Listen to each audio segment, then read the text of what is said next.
হক জামাত বা দল চেনার উপায় কি, কিভাবে চিনব? মাশাআল্লাহ, খুব সুন্দর প্রশ্ন। হক জামাত এবং দল চেনার খুব সহজ দুটো মাধ্যম আমি বলে যাই, এমন সহজ দুটো আলামত যেটা দিয়ে সবাই চিনতে পারবেন। এক নম্বর কাজ হলো মৌলিক এলেমটা হাসিল করে নেবেন। তালাবুল ইলমি ফারিয়াদাতুন আলা কুল্লি মুসলিম। মৌলিক জ্ঞান অর্জন করা প্রতিটা মুসলমানের উপর ফরজ। নবী জানিয়েছেন তার উম্মত এক দল থাকবে না, ৭৩ দল হবে। এর মধ্যে ৭২ দল যাবে জাহান্নামে, এক দল যাবে জান্নাতে। তো যতই চান উম্মতকে এক রাখবেন, পারবেন না, কারণ নবীর ভবিষ্যৎবাণী মিথ্যা হবে না, ভুল হবে না। তো ৭৩ দলের কোনটা জাহান্নামী দল আর কোনটা জান্নাতি দল ভাগ করবেন কিভাবে? এর জন্য নবীর আদর্শ আর সাহাবীদের আদর্শ চেনা লাগবে। এজন্য আপনি শহরের হন, গ্রামের হন, শিক্ষিত হন, অশিক্ষিত হন, আল্লাহ নবীর আদর্শ কি, আল্লাহ নবীর দাওয়াত কি, সাহাবায়ে কেরামের চেতনা কি, এই এতটুকু মূল সবকটাই যদি হাসিল করতে পারেন, অত লম্বা চড়া মাসালা মাসাইল লাগবে না। এই মূল সবকটাই যদি হাসিল করতে পারেন, তাহলে আপনি এই কষ্টি পাথর দিয়ে যাচাই করতে পারবেন যে কোনটা জান্নাতি দল, কোনটা জাহান্নামী দল। তাহলে জান্নাতি দল আর জাহান্নামী দল আলাদা করতে চাইলে মূল এলেম হাসিল করতে হবে। আর মূল এলেম ইসলামে এত সহজ, আল্লাহ নবীর জামানায় গ্রামের বেদুইনরাও এটা হাসিল করতে পেরেছে। যাদের বাড়ি মক্কায় না, বাইরে থেকে এসেছে, বুড়া সাহাবী সালমান ফারিসি, হাবশার গোলাম বেলাল হাবশি, তারা পর্যন্ত অজ্ঞ ছিল না, দ্বীনের মূল জ্ঞান হাসিল করেছে। এজন্য কোরআনের প্রথম আয়াতই হলো পড়ো। কোরআনের প্রথম আয়াত কি? শোনো না, প্রথম আয়াতই পড়ো। তবে সবকিছু না, পড়বা হলো রবের নামে, যে রব সৃষ্টি করেছেন। কেন? ওইটা বলতে বলতে আল্লাহ জানিয়েছেন যিনি কলম দিয়ে শিক্ষা দান করেছেন। তাহলে প্রথম আয়াতই যদি হয় পড়ো, তাহলে ইসলামীকে জানার গুরুত্ব নাই, পড়ার গুরুত্ব নাই, নাকি সবচাইতে বেশি গুরুত্ব? তো এজন্য মৌলিক এলেমটা হাসিল করে নেবেন, নবীরে চিনবেন, সাহাবীরে চিনবেন। এরপর যার সাথে মিল পাবেন তাকে হক মনে করবেন, যার সাথে মিল পাবেন না, ওর ব্যানার যত সুন্দর হোক, ওর মাথার পাগড়ি যত লম্বা হোক, ওর মুরিদ যত বেশি হোক, ওরে ৩ তালাক দিবেন, ওরে লাল কার্ড দেখাবেন। আর দ্বিতীয় আলামত হলো বাতিলের চোখের দিকে তাকাবেন। বাতিলের চোখ বুঝেন? এক এক জামানায় এক এক রকম বাতিল থাকে। কোন জামানায় ফেরাউন, কোন জামানায় নমরুদ, কোন জামানায় কারুন, কোন জামানায় আবু জাহাল, আবু লাহাব। ওদের চোখের দিকে তাকাবেন। বলবেন কি হবে ওদের চোখের দিকে তাকালে? ইমাম ইবনে তাইমিয়া বলে গিয়েছেন আলামতের কথা, বাতিলের চোখ দেখলে তুমি বুঝতে পারবা যে ওর প্রথম তীরটা কার দিকে নিক্ষিপ্ত হচ্ছে। এই বাতিলরা কখনোই আল্লাহ নবীর আদর্শের অনুসারীদের উপর সন্তুষ্ট হবে না। সূরা বাকারায় আল্লাহ স্পষ্ট জানিয়েছেন, ওয়ালান তারদা আনকাল ইয়াহুদ ওয়ালান নাসারা হাত্তা তাত্তাবিআ মিল্লাতাহুম। যারা আল্লাহর উপরে খুশি না, আল্লাহর বান্দার উপর কেমনে খুশি হবে? যারা নবীরই দেখতে পারে না, নবীর উম্মতকে কোন দুঃখে তারা দেখতে পাবে? তো বাতিলের চোখের দিকে তাকালে দেখবেন যে যাদেরকে বুকে জড়িয়ে নিয়েছে, বুঝবেন ডাল মে কুছ কালা হ্যায়। আর যাদের বিরুদ্ধে তারা যুদ্ধের ঘোষণা দিয়ে রেখেছে, যাদেরকে মারার জন্য আদর্শিক কারণে, জমি জমার কারণে না, দুনিয়ার সামান্য স্বার্থের কারণ না, আদর্শিক কারণে যাদেরকে মারার জন্য, দমন করার জন্য একসঙ্গে সকল ঐক্যবদ্ধ হচ্ছে, বুঝবেন তারাই হকের উপরে আছে। এখন মনে করেন কাদিয়ানি একটা দল না? আরে কাদিয়ানি একটা দল আছে না? এই কাদিয়ানিটা চেনার জন্য আমরা ধরেন ব্রিটিশের চোখের দিকে তাকালাম, কারণ ওরা সৃষ্টি হয়েছে ব্রিটিশের জামানায়। ব্রিটিশের চোখের দিকে তাকান, দেখবেন ব্রিটিশরা কাদিয়ানিদেরকে মোটেও অপছন্দ করে না, মোটেও মারে না, মোটেও ধরে না, উল্টো টাকা দিয়া পালে, পৃষ্ঠপোষকতা করে। আজও পর্যন্ত কাদিয়ানিদের হেড অফিস কোথায় জানেন? ঢাকায়ও না, দিল্লিতেও না, ওয়াশিংটনেও না। কোথায়? সে লন্ডনে। সে লন্ডনে আজও পর্যন্ত। তো ব্রিটিশরা ওই জামানায় যেমন পালতো, আজও পর্যন্ত পেলে যাচ্ছে। এমনকি এদের অধিকার রক্ষা করার জন্য নিয়মিত ওরা চেষ্টা চালাচ্ছে।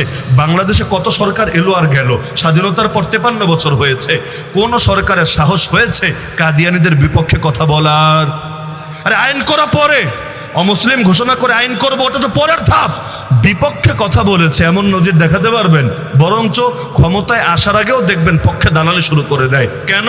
কারণ এই সরকারগুলো হট কানেকশন রাখে যে পশ্চিমা বিশ্বের সাথে, ওই পশ্চিমা বিশ্বই কাদিয়ানিদেরকে পালে। একইভাবে ব্রিটিশ আমলের দিকে তাকান, এই বর্তমানে জেলাপিখোর যেগুলো আছে, মানে নবীর নাম বেচে জেলাপি খায় আর বিভিন্ন শয়তানি করে বেড়ায়। শয়তানে মানে গাঞ্জার সময় গাঞ্জা খাবে, আবার গান বাজনা করবে, নারীদের সাথে অবাধে ফ্রি মিক্সিং করবে, এই টাইপের ভণ্ড আছে না এখনো? এগুলো ব্রিটিশ আমলেও ছিল, কিন্তু এদেরকে মারে নাই, ধরেও নাই, গ্রেফতারও করে নাই। কিন্তু ওলামায়ে দেওবন্দে মেরে মেরে এমন এমন গাছও ছিল যে ওই পুরা রোডে একটা গাছও বাকি ছিল না যেখানে কাউকে না কাউকে ফাঁসিতে লটকায় নাই। তাহলে বাতিলের চোখের দিকে তাকালে হক চেনা যায় নাকি যায় না? বর্তমান সময়ে দেখবেন শাহবাগী যারা আছে না, শাহবাগী অনেকে দুষ্টমি করে বলে শাহডগি, যাই হোক, এই শাহবাগী যেগুলো আছে এগুলো দেখবেন ওই লালনবাদীদেরকে অপছন্দ করে না। লালনবাদী বুঝলেন? মমতাজ আপারে চেনেন না? এমপি ছিল, সংসদে দাঁড়ায় 86টা পড়েছে এই কথা বলতো, গান টান গিয়েও শোনাতো। এইরকম এরাও কিন্তু দেখবেন কোরআনের কথা বলে, হাদিসের কথা বলে, গানে গানে কবরের কথা বলে। ওই যে ফেরিঘাট আছে না, আরিচা ফেরিঘাট, ওখানে যদি কখনো জ্যামে পড়ার অভিজ্ঞতা থাকে, এখন জ্যামটাম তেমন হয় না পদ্মা সেতুর কারণে, আগে আমরা দেখতাম জ্যামে পড়লে দেখবেন রাস্তার পাশে প্রচুর হোটেল আছে, হোটেল ওই যে পরোটা বেচে, ডিম টিম বেচে, এগুলোর মধ্যে প্রায় দোকানে গান বাজায়। কি গান? এই লালন টাইপের গান, এই সুফিবাদী গান। এগুলো শুনে মাঝে মধ্যে দেখতাম কিছু মুরব্বী, কি আবেগ, চোখ বেয়ে বেয়ে পানি ঝরছে, মানে একটা আলাদা ফিলিংসে আছে, মারেফতের সাগরে ডুব দিয়েছে, অথচ বেডির গান শুনছে, ঢোল বাজনা সহকারে গান শুনছে। তো গান শুনে যদি চোখে পানি আসে, ওই গান রে কি সহি গান বলে? ওই গান রে কি হক গান বলে? আরে এখন যদি গান শুনে পানি আসে, এতে কি এই পানি জাহান্নামের আগুনটা নিভাতে পারবে? না।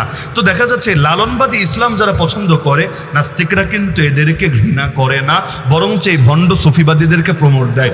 হক পীরদেরকে দেখতে পারে না, এদেরকে বললে জেলেও ভরে, কিন্তু ভণ্ড সুফিবাদীদেরকে কেন? আমাদের জুনায়েদ বাবনগরী সাহেবকে জেলে ভরে নাই? তাকে জেলের মধ্যে চূড়ান্ত নির্যাতন করে নাই? উনি তো আমার পীর ছিলেন, আমার সাহেব ছিলেন। তাহলে এক পীররে নিয়ে জেলে ভরে, আর এক পীররে নিয়ে গদি উপহার দিয়ে থাকে। কেন মাইজভান্ডারির পীররে গদি উপহার দেয় নাই?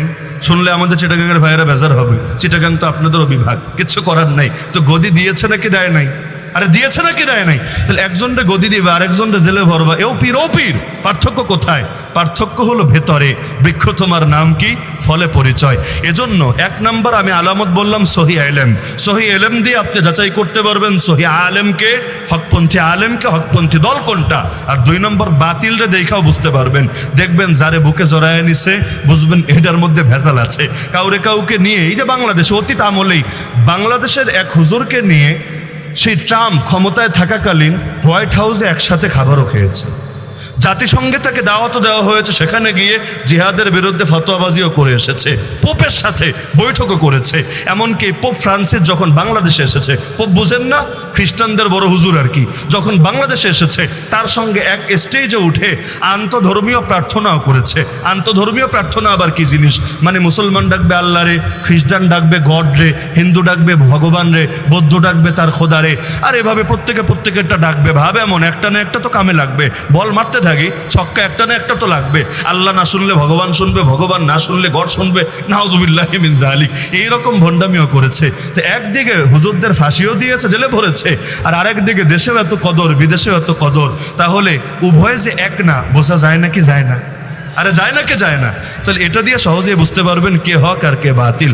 এই যে ভণ্ড যারা ছিল অতীত আমলে, আমি একটা কষ্ট দিই, এটা বলে শেষ করি আলোচনা।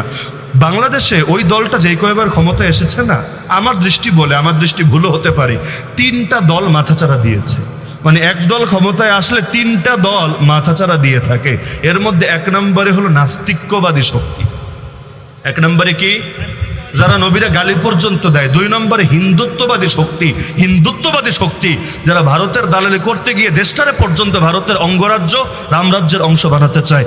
3 নম্বর হলো বেদাতি শক্তি। 3 নম্বর বেদাতি শক্তি, এদেরকে বড় ভালোবাসে, বড় পছন্দ করে। এজন্য দেখবেন বেদাতি হুজুররা মাইকে পর্যন্ত নৌকার পক্ষে বহুত গান টান গেয়েছে। ভাই, তোমারে মানুষ পয়সা দিয়ে এনেছে কোনো মার্কার পক্ষে দালালি করার জন্য?